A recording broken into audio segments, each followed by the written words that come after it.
Good evening, everyone. I'm Bruce Campbell, and I'll be your host for the evening. Our presentation tonight will kick off our life-saving series of 5 webcasts, so be sure to tune in every 2 weeks on Thursday evenings. We have dynamic leaders from across the country lined up to show you how to achieve great success. Our speaker tonight is Dr. Mike Greenberg, Program Director for Target Zero.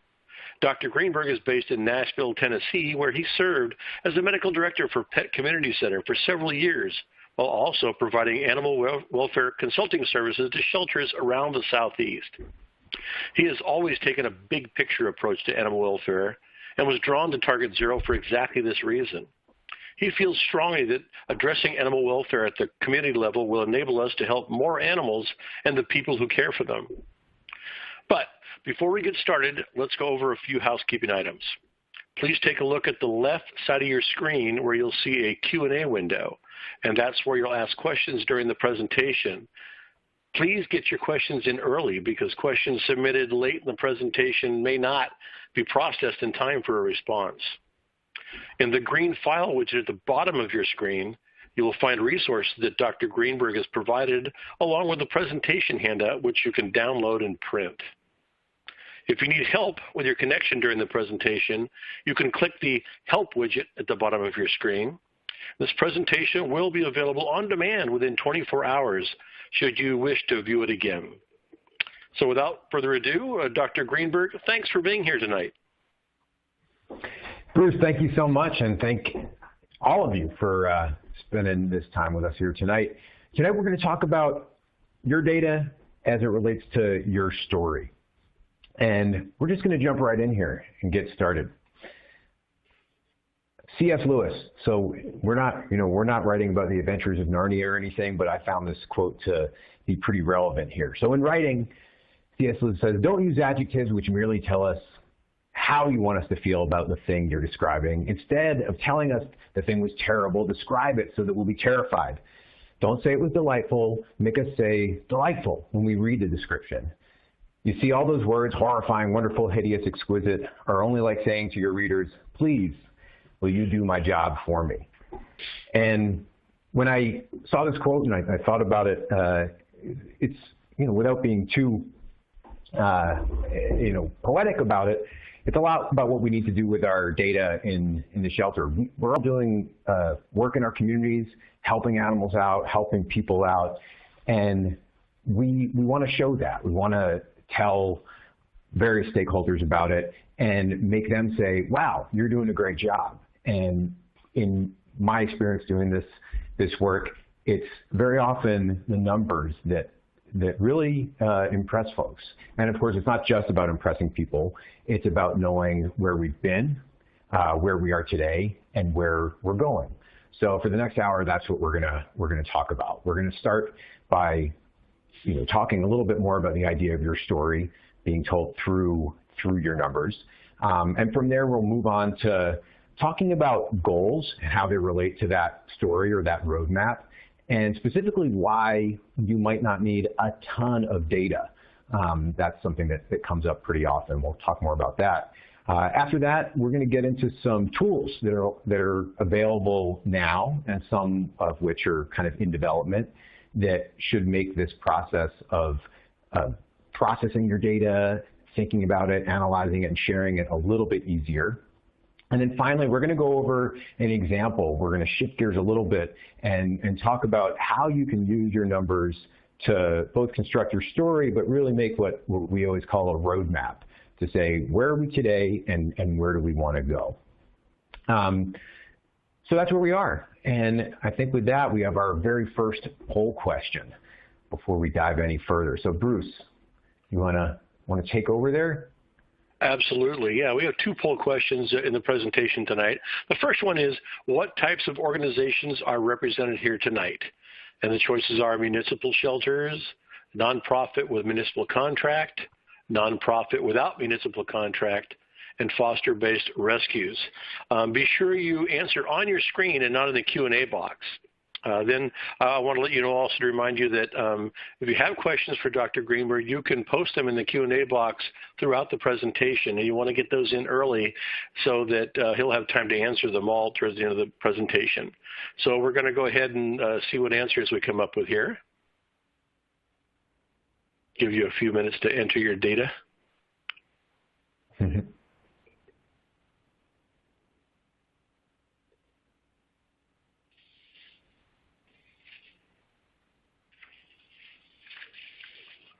Yeah, it's always interesting to see who's joining us, for sure.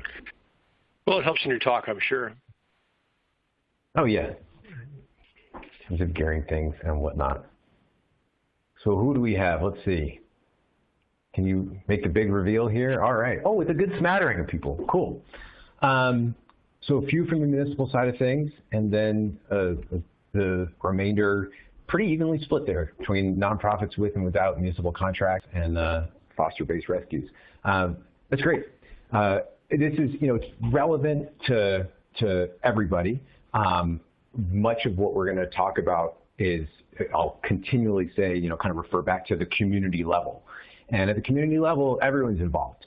So regardless of where you are in the puzzle, the scheme of things, this is going to be relevant to you. The questions, the side from which you approach them might be a little bit different, and we'll talk about that a little bit more. But yeah, thank you all for joining us, for sure. All right, here we go. So let's talk about this idea of your story. What are we talking about here? This is what we start with. We tend to be really good at this part of it, and that's good. We should be good at this part. We want to talk about the good work that we've done in the past, what we're doing now, and where we're going in the future. Some of us are pretty good at this part, the data portion of it, but very often, for various reasons, this is where things, can fall a little bit short, and that's okay. We've in the past not had great tools to do that, so that's not anybody's fault at all. What we want to, just really put across is the idea that putting these things together, the passion we have for this work and the purpose that we feel when we marry that to the numbers, we can do a lot. We can motivate the community, motivate our staff, illustrate what's going on, teach people about our work and about the challenges we face, and shed light on things that we may have not even seen before. Explain what we're doing. That's often a big part of what we want to do, and of course convince certain people. It might be elected officials. It might be volunteers. It might be various people who say, "Hey, we want to do this thing. Can you get on board?" And of course, telling a good story always helps us to raise money. So I want to just take a quick look at the various people to whom we need to relay our story. It's not just donors, it's not just elected officials, it's not just anybody, it's a whole slew of people. And just kind of compare what it looks like when we do things, say on the left side without any numbers attached to them, and on the right side when we flesh it out with some numbers. So it's really helpful, I've always seen, for staff to see things from a data-driven standpoint. So without data, we might ask our staff, hey, let's do our very best to reduce dog intake this year. Completely valid thing to want to do, makes a lot of sense. But to motivate your staff with a statement like this, we need to reduce owner surrender intake of large dogs this year by just over 1,200. I know this sounds like a lot, but it comes out to an average of just about 3 fewer dogs per day than last year. We can do this. This is something that I've worked on with shelters in the past, and it's nice to be able to give staff these really solid goals as they go about what's often really hard work. Similarly, with municipal leadership, we might say, we want to put an ordinance change in place for various reasons. We want to reduce stray hold times and offer lower cost adoptions because we're confident it'll help us do more adoptions each month. That's probably true. But if you come at your mayor or your county commissioner or whomever and say, our cost per care day averages about $14 per animal. Current average length of stay at just under 3 weeks. Each pet costs us, almost $300. We've piloted a program that pairs, reduced stray holds and lower cost adoptions, which cut our length of stay in half, reduced overall cost by $147 per animal, ultimately saving taxpayer dollars. That starts to get a little bit harder to say no to, and we've seen those kinds of things work in the past too. You get the idea. I'm not going to, labor the point, but certainly with your community, as you're talking and asking for help, this same idea comes up. Donors, certainly, as you tell your story, you want to sprinkle the numbers in there. And lastly, but certainly not leastly, yourself. You might be a shelter director, you might manage a foster program, you might do all sorts of things. And without numbers, you very well might just start each day saying, hey, which fire do I need to put out first today? I've been in that boat. I've been, the fireman plenty of times. But with some data just to know where you're at and where you want to go, you might just say, hey, looks like we're getting a little close to our capacity for adult dogs this month. Better, amp up our diversion efforts. But hey, looks like we're doing really well with cat intake, so we must be doing something right. And it's important. It's important to use the numbers to remind yourself that you're doing well with this stuff too. It's not just about seeing the problems. So I hope that imparts some of the importance of laying out your story with numbers and fleshing out your story with numbers so that the story itself can do the talking. The next question, with that in mind, it often comes up is, okay, which numbers? And at the risk of answering a question with a question, the response to that is, well, what are your goals? So here, I just want to do a quick, we're going to do a little pulse check, as we say. Who has ever collected a piece of data? And you can answer yes or no here. Who's ever collected a piece of data because, this could be interesting to know, or, hey, this is probably useful for grant applications at some point, or we just track it just in case. Hey, or, we just might need this at some point. Who's ever either decided to collect a piece of data or asked their staff to do so for any of these reasons? You can click thumbs up if you've done so. If you've never done any of these, you can click thumbs down. And we'll just wait for some of the answers to come in. I can tell you for sure, I've definitely collected data for all of these reasons at one point or another. So it's always tempting, right? This could be interesting. What's wrong with that? All right, let's see. About half you all answered, and the vast majority said yes. So thank you for being honest. And again, I've done the same thing. And with that honesty, we have now admitted that we are data hoarders. That's okay. We have to say, we're not going to do that anymore. We're not going to be data hoarders because there's just not enough time. There's just not enough time, right? So we just want to collect the data that we're actually going to use, that we know we're going to use. And what do we know we're going to use? We know we're going to use the stuff that relates to our goals. Needless to say, one of the best parts of this job is looking on the internet for cat, doing something with a soccer ball or whatever. So thank you for humoring me on this picture here. So then the next question, okay, we know we only want to collect data and analyze data that relates to our goals. What are some goals? This is the part of the program where I'm supposed to say, oh, it really depends and blah, blah, blah, blah, blah, blah. That's actually not true. There are some pretty common goals, especially when we're talking at the community level, and we'll talk about those now. I look at the sheltering system, and a lot of us in this field look at the sheltering system as really an engineering problem.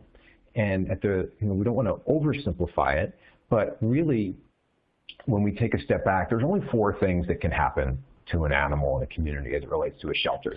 An animal can enter the shelter through various means, here in purple on the left side. They can spend some time in the sheltering system, so that might be at a primary facility, often a municipal or a nonprofit with a municipal contract, going in and out of some rescue groups or other shelters, or perhaps in and out of foster care. And then, of course, they can have a live outcome or another outcome, euthanasia, death, or loss. With these four sort of positions in mind, we have four what we call primary goals at the community level, and I really stress that at the community level. We want to proactively reduce shelter intake, so really only take in those who we need to take in. If they come into the system, we want to minimize the length of time that they're there, their length of stay, LOS, to live outcome. And then, of course, we want to increase live outcomes and reduce other outcomes there. When I say at the community level, I stress that because, of course, for a municipal facility, we're often going to talk about intake reduction as a central tenet of what we want to do. You might be a rescue group who's working in your community. You might decide, hey, I want to actually increase intake because I want to pull more animals from the municipal shelter. That's great, and that relates to these goals at the community level because your work as a rescue organization is going to help the municipal shelter ultimately reduce its intake and or reduce its length of stay and achieve these other goals. So I just want to make that clear. With that in mind, we want to collect data and look at metrics that relate to these goals. Excellent. So with that, with those goals in mind, we're going to now, take a turn and say, okay, which metrics? Get into our toolbox a little bit here. So before we look at those metrics, another, short little yes and no question here. Who participates in shelter animals count? You can give it a thumbs up if you participate and a thumbs down if you don't, or if you've never heard of it. So far, just a couple people have answered, but we'd love to get a sense. Shelter animals count. National database.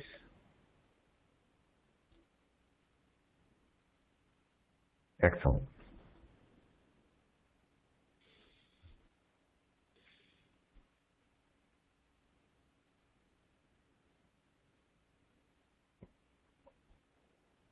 All right, so just over, looks like about 2/3 of y'all are participating in shelter animals count. That's great. If you don't, we highly recommend that you participate. Just a little quick background on it. Shelter animals count is a national database that you can choose to opt into, report shelter level or community level stats, animal intake, animal outcomes.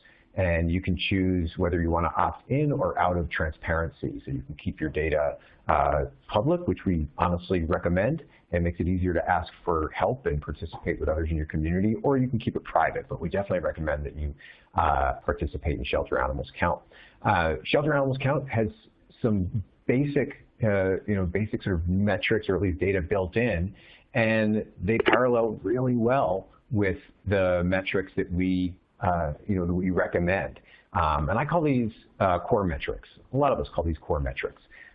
So when you ask the question, hey, what metrics should we be keeping an eye on? This is the answer. This is the sort of bread and butter base metrics that we recommend for everybody. So, total intake, and then certainly, subset that by time frame, species, age group, intake type, that sort of thing. And depending on the size of your organization and your goals, your frequency might change. Likewise, for in-shelter metrics, once animals get into the shelter, we always want to be keeping an eye on average length of stay, how long animals are staying on average, again, subsetted by species, age group, intake type, outcome type, that sort of thing. And just a quick, jargony thing, when I say subset, it's just a subgroup. So if I say average length of stay of, all animals in the shelter, that's, the biggest group. Dogs are a subset of all animals in the shelter. Cats are another subset. So just to clarify when I use that word, don't want to confuse anybody. Average daily census, sometimes software refers to it as inventory. It's just the number of animals that you're caring for each day. Again, subsetted by these same parameters. And then, of course, outcome types, adoption, return to owner, euthanasia, and so on. And again, frequency might vary depending on your goals, but really we want to be looking at least monthly, if not more often. These are your core metrics, and these core metrics are going to relate to those 4 primary goals that we talked about, and we're going to talk about a little bit more as we go on in the talk here. There's a whole other set of metrics that we could go on, essentially infinitely about, which I would just kind of call the deep dive metrics, and they are, everything else, and they really relate to what your goals might be. So just as a couple of examples, on the intake side, you might want to look at intake by jurisdiction. It might, you could map your intake and figure and determine, 2/3 of our intake comes from these 3 zip codes or something like that. Health and behavioral status, you can collect data on those things, and the list goes on and on and on. But for the purpose of this talk here, we're really going to focus on these core metrics again as the foundation. And then if we want to layer these deep dive metrics onto that, we'll do that. So in terms of tools, just to recap a little bit, and mind your eyes, I'm just going to scoot back. Shelter Animals Count is a great tool to report your data and get a good sort of clean summary of what's going on month to month in your shelter. Having these core metrics at your fingertips, another great tool to have handy. These deep dive metrics you might decide to delve into, you might not, depending on what your goals are. And we just want to share a couple of other things with you. Humane Dash, I'm not even going to ask if anyone's heard of it because I know that nobody has, and that's okay. Humane Dash is a tool that we've developed that helps to generate, charts and graphs like what you see here on the right, using your Shelter Animals Count data. We as humans are really evolved to look at pictures and glean information from them. We, myself included, tend to not be that great at looking at a report that's just full of a bunch of numbers and have the ability to look at that. So we developed this tool to help generate some digestible visualizations and hopefully make that process a little bit easier for all of you to have some good decision-making tools at your fingertips. We're going to show some of the stuff from Humane Dash a little bit later on, and we can talk about it a little bit more. Lastly, this is a bit of a shameless plug, but we're here to help. Target Zero Pro, which is targetzeropro.org, we have a toolbox. We just call it the toolbox. Various calculators and things to help with things like capacity calculations and goal setting, that sort of thing. We're going to show some of those later in the talk as we go through the example. But those are there for you as well, and you can find that in the resource widget in I think at the bottom of your screen. Is that right, Bruce? In the green file folder? I just want to make sure I point people in the right direction. Yeah, that's what that is. Excellent, excellent. So those are the tools that we have handy. So now, I hope we're all convinced that we want to tell our story with some numbers. We have some goals in mind, right? We want to decrease intake, decrease length of stay, increase live outcomes, decrease other outcomes, and we have this, handful of tools at our disposal. We are going to, shift gears, and I'm going to show you essentially how to do my job. The first thing we do with any consult is collect data and some qualitative information and build what we call our initial roadmap, which we decide where are we at right now, where have we been in the recent past, and where do we want to go. And so with that in mind, we're going to do what's ultimately our last poll question for the night. And Bruce, I'll let you take over for the dashboard from here. Got it. These poll questions and the ability to give feedback are vital to helping us make sure that we understand the presentation in your context. So here's our second and final poll question. It is, do you already have a data-driven roadmap for life-saving in your community? And the answers are nope, sort of, yes, or stop talking about maps. What are you, a pirate? Well, we'll see what gets that. Anyways, reminder, you enter those on your screen and not in the Q&A, but I do encourage you to use the Q&A for specific questions about the things that Dr. Greenberg is talking about, because that's built into what this presentation is supposed to deliver, is to address your individual questions. So get your answers in on the poll, and we'll look forward to seeing those questions coming in, and we'll see what the poll says in just a minute. Yeah, excellent. Yeah, so there are some places where we go where folks already have something like this in place. Very often we don't, and that's not a problem. This is wow, I'm so honored that no one thought I was a pirate. That's so kind of you. Yeah, but this is great. This is very in a good way. This is really typical. So we're in good company here. About half of you, a little more than half, sort of have something, which is a great start. I'm really glad we're all here to work on it further. And then about just under a fifth of you said yes, you have something. So I'd be really curious to see that. And with that in mind, I should say the process that I'm going to lay out here, there's nothing magic about it. As my friend Brian Beckett says, it ain't rocket surgery. And this is just the way that we found to be helpful.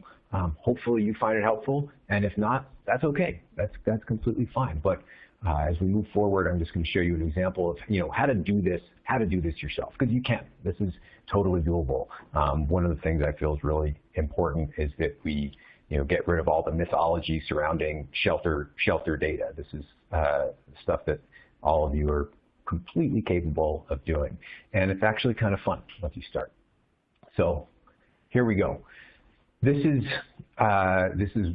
almost literally the slide that I start with every shelter to build this map. So I'm just going to walk you through these questions just so we kind of have an understanding of what they are, and then we're going to use data from a real shelter to go through this.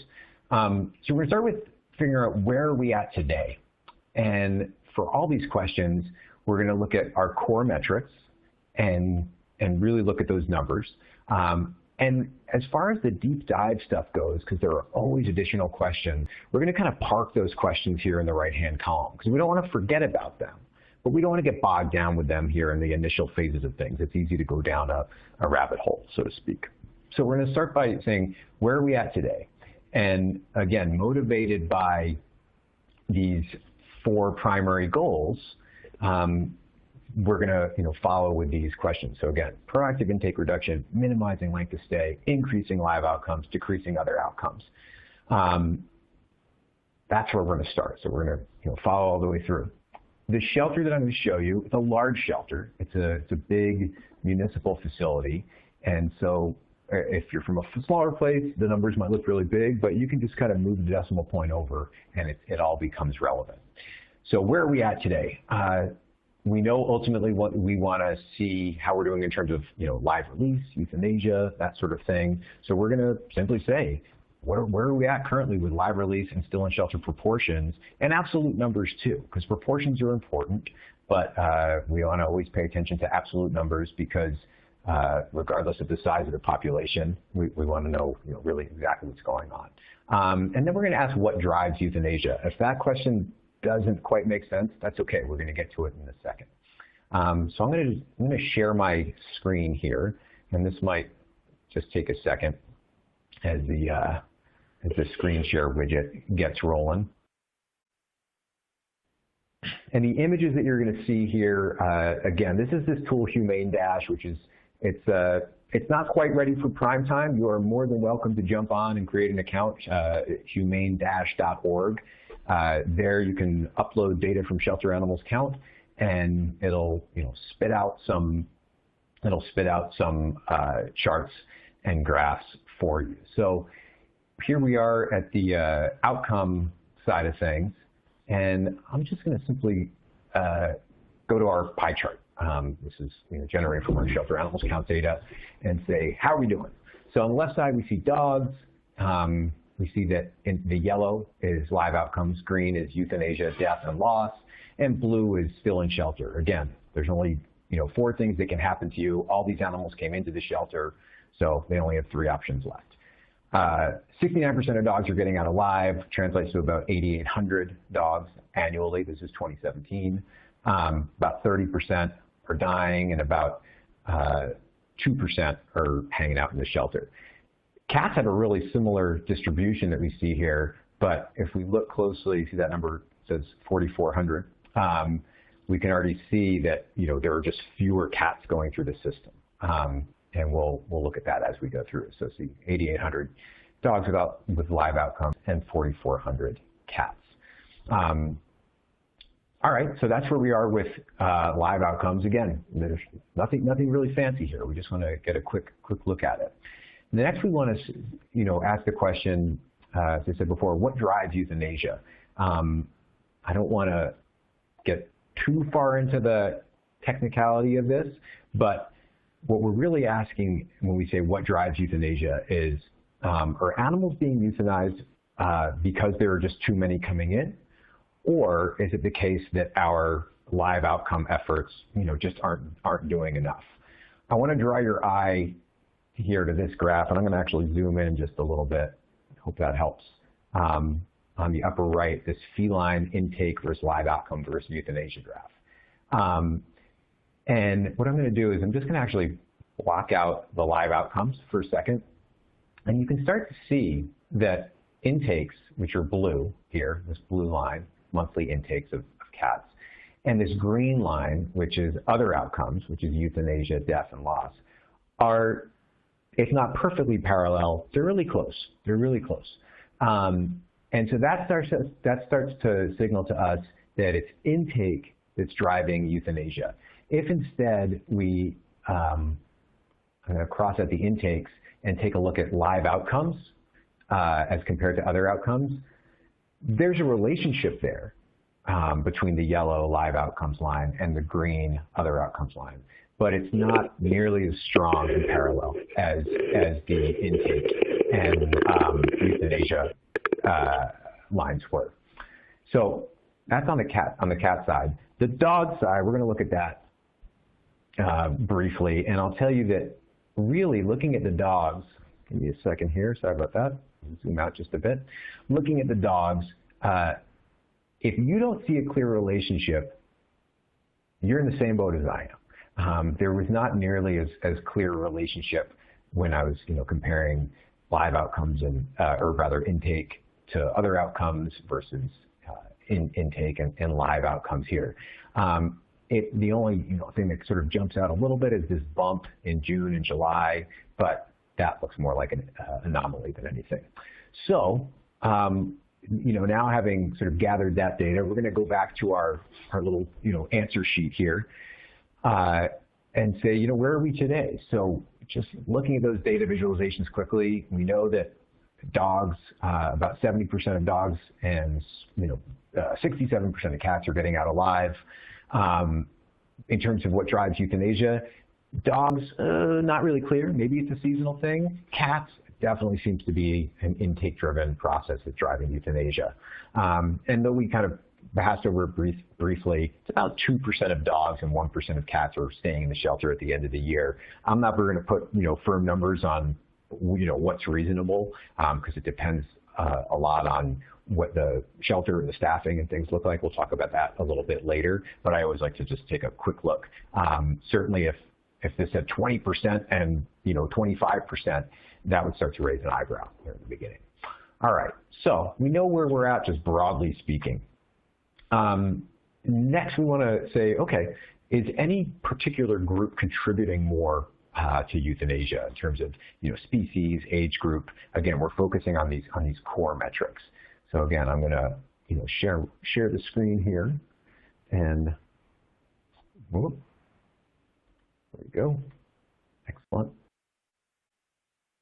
And we are just going to take a quick look here at our live outcome versus euthanasia chart. This is showing percentages. To be honest, this is the place where I will just say, I'm just going to look at the, just the numbers. Really, this is somewhere where having those absolute numbers is helpful. I want to know which population of animals has the greatest number, dying, say, unnecessarily. It might be unnecessarily dying. So we can see adult dogs right down here. It's number one. Number two, adult cats. Number three, adult kittens. I should say that very often when we're doing this kind of analysis of data, shelters will say, well, I already knew that. So that's okay. That's okay if you already knew that. It's helpful to corroborate what you know and attach some numbers to it, because then we can really develop some goals associated with it. So with that in mind, we have these numbers that we just talked about for adult dogs, adult cats, and kittens. And I suspect if you're following along, or if you've done this sort of thing before, you probably have a slew of questions for the sort of deep dive section. These are the three that always jump out at me, immediately. Why are they being euthanized? What are the reasons for that? Is it a breed, or is it a size thing? Good questions. Certainly for these kittens, these little guys, are they weaned or are they unweaned? Those are important questions. So we want to put that in the deep dive section, so we know we can prioritize coming back to it later. All right. So this is where we are with our euthanasia questions. We know that intake is important, even if it's not a primary driver of euthanasia. It's always contributes to it's the first step in the process, and so it contributes to the size of the population and everything else that happens downstream. So that's the next set of questions we're gonna answer. Gonna yet again share the screen. Give it a second to pop up here. Excellent. All right. We are going to jump over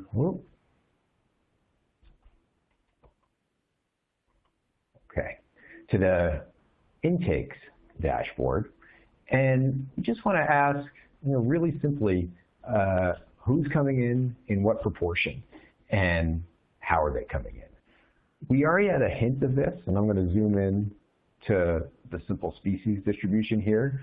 Not surprisingly, if we look here in blue, dogs are outnumbering cats in the shelter by about 2 to 1. So of the 20,000-ish animals coming in, about 12,000 of them are dogs.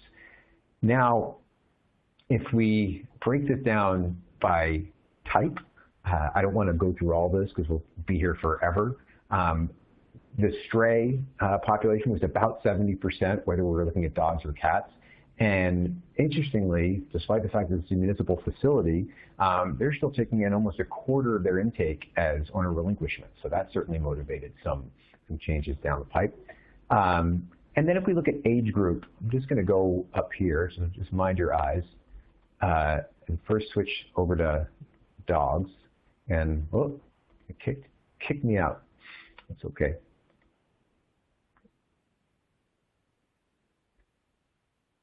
That's all right.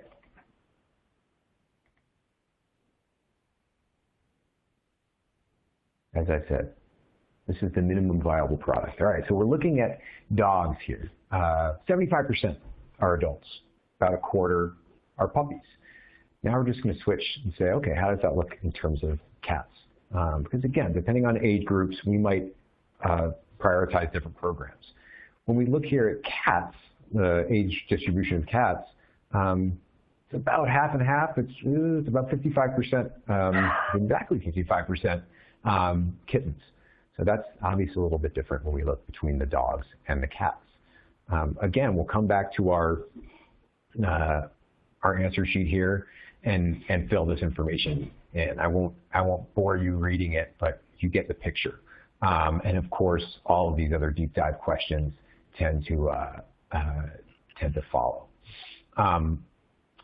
Next, we've done outcome stuff, we've done intake stuff, and now we want to ask this question: are we maintaining the 5 freedoms?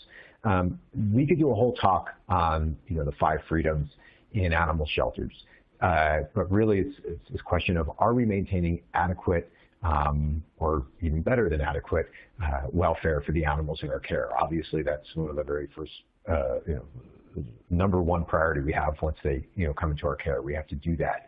I would be lying to you if I said we could put sort of a number attached to animal welfare in our care, but one really helpful parameter that we can look at is, are we staying within our calculated capacity for care, Or are we, going over that? We know that when shelters are overcrowded, that leads to a number of downstream consequences: disease, behavioral degeneration, and ultimately, euthanasia, unnecessary euthanasia in some cases. So if we're staying within our capacity, we at least know that we're, taking a great step towards maintaining adequate welfare. I don't even want to say along similar lines, along related lines, looking at how long animals are staying in our care, their average length of stay, is a helpful approximation of this too. So that's what we're gonna do next. I'm gonna share the screen again. Take a quick look here. All right. So I'm going to zoom in here on the left side, and what we see here is a graph of average daily census, which is just the number of, in this case, dogs housed in the shelter on a given day by month, graphed against the red line, which is the shelter's capacity for care based on both housing and staffing. If you have questions about how to calculate capacity, you're among friends. It's something that can be a challenge. We're going to talk a little bit about it in a couple slides from now, but just know that this is something that we did with this shelter, and I'll show you how to do it, at least a little estimate of it. And we see the same thing here on the right side for cats. So for dogs, we can say, broadly speaking, that about half the year they're as much as 20%-ish over their capacity of 300 animals. If we move over here to the right side, when we look at a feline census versus capacity, it's a different story. It's a little more than half the year. They're as much as, here in March, 4 times, 400% of their capacity. So there's some real issues happening here. And this is a shelter you don't even need to walk into. You can just see that it's overcrowded and know that we have to do something about it. And we will. So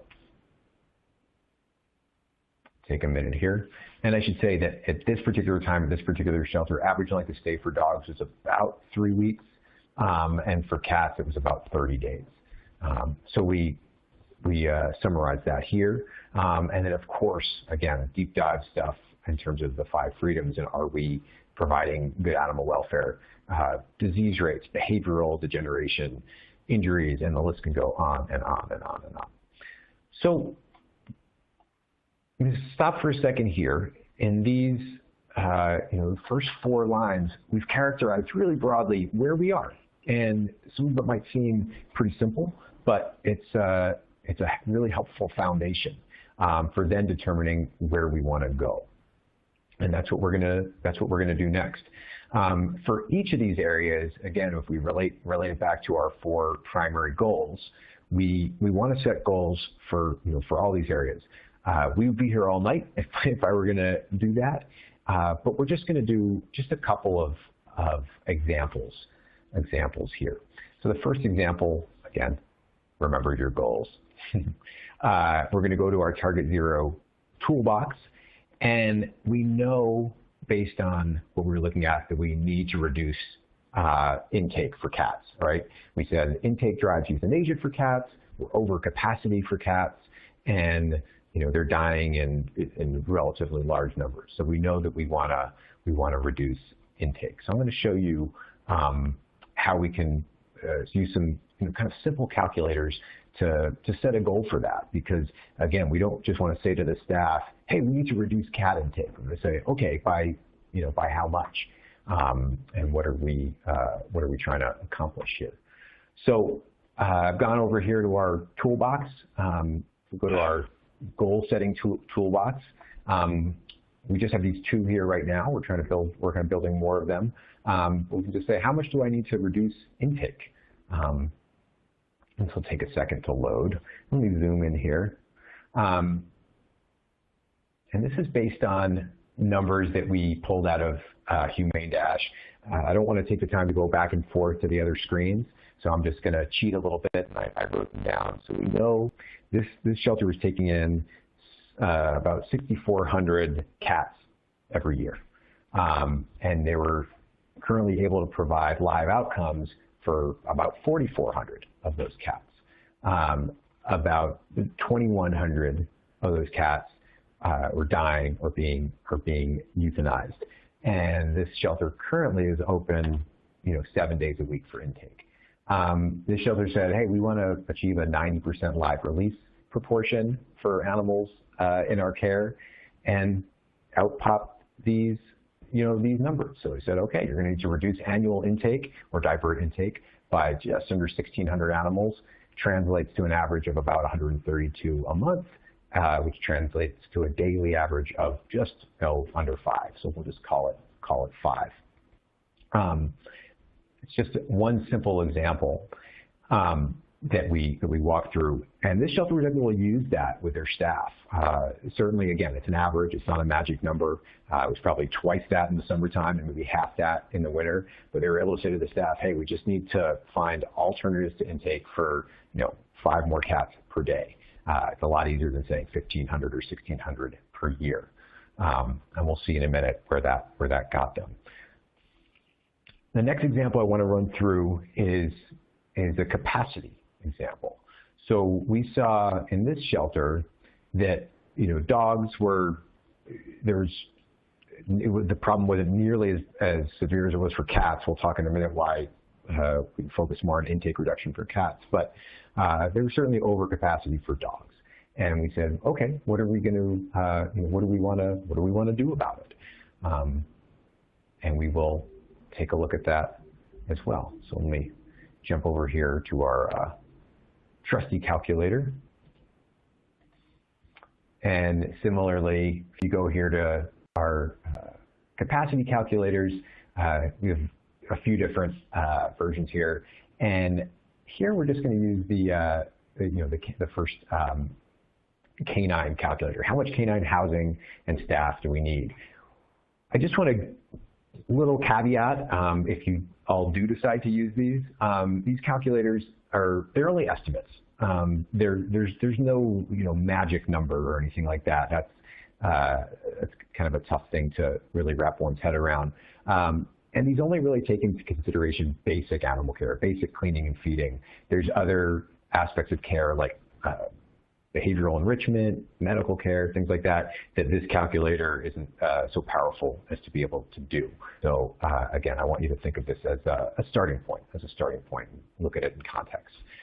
So this particular shelter, this is the same one we were looking at before, it's taking in about 1,200-ish adult dogs during those months when they were really peaking.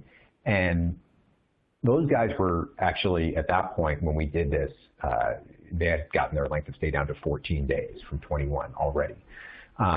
We're not going to list the puppies in great detail right now, but I'll put the numbers in here so we have them. And so they were taking in as many as 1,900, almost 2,000 dogs a month. This calculator then asks, how long do we need for cleaning and feeding? This particular shelter wanted to get all of its cleaning done in about 5 hours. Pretty typical. They would open at 7 or 8, and they wanted to make sure they were done by noon or so. And this shelter was open, 25 days a month for intake. So what popped out of these numbers was, okay, great. You're going to need 560 kennels for dogs, 58 for puppies. You're going to need 34 staff members, and so on. The problem was the shelter only had about 300, a little over 300 housing units for dogs, and about 20 staff members to do this work. And they weren't about to get any new staffing anytime soon, and they weren't about to get a new building anytime soon. And so we said, okay, well, what's movable here? So if we kind of scroll back up, we said, well, we could work on our intake. That would help, and certainly our length of stay. Without getting into too much detail, this shelter decided that they could get that 1,200 down to about 1,000 dogs a month. And we talked, so could we get this length of stay to live outcome? Again, we're getting these guys out alive, down to, what happens if we bring it down to 10 days? Okay, well, if we go down to 10 days at 1,000 dogs a month, then we need 333 humane housing units. Well, we know they only have just over 300. Let's bring it down to 9. And sure enough, that was a good goal to set. So this shelter, set themselves the goal of a 9-day length of stay, average length of stay for adult dogs, and their intake goal is actually below 1,000, but that would be a time for another talk. So just a couple of examples there of goal setting. So just to recap, the intake reduction for cats, they wanted to reduce those cat intake by about 5 cats per day, dog intake, or rather adult dog length of stay by about 9 days from 14, and they did want to reduce that puppy length of stay from 5 days down to 3. I should say, by the way, puppies should really ideally not be in the shelter at all because they're so susceptible to disease, but we're talking about real world stuff here. And so this shelter, did have to house these puppies. They didn't have a slew of foster homes yet to call upon. This shelter, with all this stuff in mind, said, okay, what are we going to do about it? There's a long list of things, but in terms of cats, they put in place a full-fledged return to field program in partnership with the local Humane Society for community cats. And they were able to, bring that intake down significantly. And for dogs, interestingly, they were just able to shave days and days and days off that length of stay by implementing an open selection program. So I'm sure that, some of you probably have an open selection program, and there's going to be other talks in this series to talk about that. But just briefly, it's the idea that the public or potential adopters really are able to see any pet who's in the shelter, whether or not they're on stray hold or not. And if they are on stray hold, someone can say, oh, I'm really interested, so that the second that pet becomes available, they can take it home. The shelter found a lot of extra time in its length of stay using that. We're getting to the end here, but did want to show you just a couple of the results of their efforts, because the shelter did a really good job. So we're going to just take a quick look at that over here, just to show you how the roadmap, you can use it in reverse or in forward mode. So looking ahead, this is the shelter this year. So what we're looking at before was last year. I know I want to draw your attention here, let's zoom in a bit, to cats over here on the right. So you probably remember that this shelter was way over capacity. I think March was their high of nearly 400 cats in the shelter, of March of 2017. Here we're looking at 2018. This shelter started its feline return to field program March of this year, and they've been at or under that capacity line really ever since, and have done just a tremendous job in finding alternatives to intake for those cats. Similarly, we'll just look briefly on the dog side. They were June and July were their peak months, and they implemented this open selection program. It was around here in April, so it took a little while to get going. But now, whereas the summertime used to be their peak dogs coming out of their ears season, they're actually under their capacity now. It's really helped them having those goals to share with their staff. I want to thank you all for joining us tonight, and I'm going to turn it over to Bruce and the team. I think that you all maybe had some questions, and happy to go ahead and answer those. I'll say one more time that these resources that are up here on the screen are available in your resource widget there in the bottom of your screen.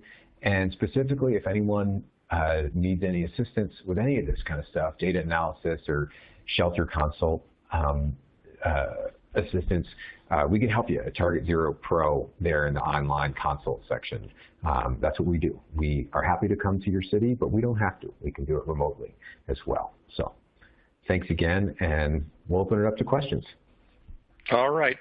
One thing I wanted to let everyone know is that the links you saw on the previous screen are not hot clickable. So if you want to follow those links to get to the places that he was showing, you'll need to go to the green widget and actually get the presentation for yourself.